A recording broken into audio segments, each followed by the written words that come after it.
yêu mà đau khổ, chắc anh yêu nước lòng của em muốn mỗi thương trời xa cao thiên, xóa tóc hơi còn hạ cất môi hồng. Thiên tiền của mình có phải từ lâu em là người ấy là em về không, người ta vẫn thường hờ được xem em như kẻ là người xa. rồi nhớ như vậy là hết rồi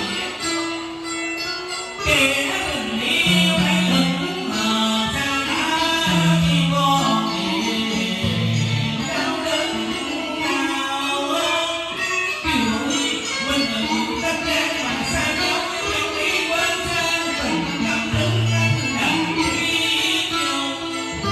Tóc mây còn vời ai trong mưa gió lòng anh như lòng của em đất cao lòng tôi tội. Kiều ơi có kiều hay không nhưng có sợ em có một cái gì yêu nhất yêu ai đây rằng người khúc nhớ khi anh làm người sẽ đau khổ cho anh. Anh tôi sao? Anh bảo sao?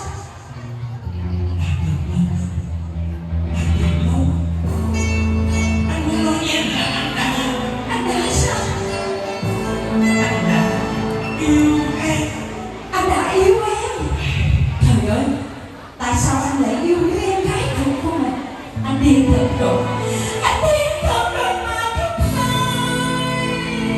Vậy anh đã yêu về người bảy năm qua anh nói tiếng yêu em anh chưa một lần nghe em nói. Nhưng đêm ngày hôm nay không còn gì nữa cả khi anh nghe nhận chân lời ngồi xuống một thiên đường. Trời ơi. Anh mơ chưa biết còn anh đất có mà chiều ơi anh không biết mình phải làm gì anh không được cho anh còn hơn sao cho mình sống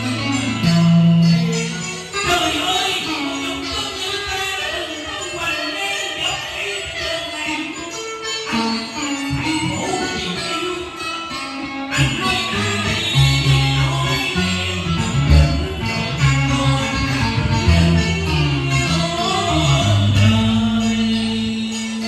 Trời ơi, tại sao đàn ông ấp ủ tình tội lỗi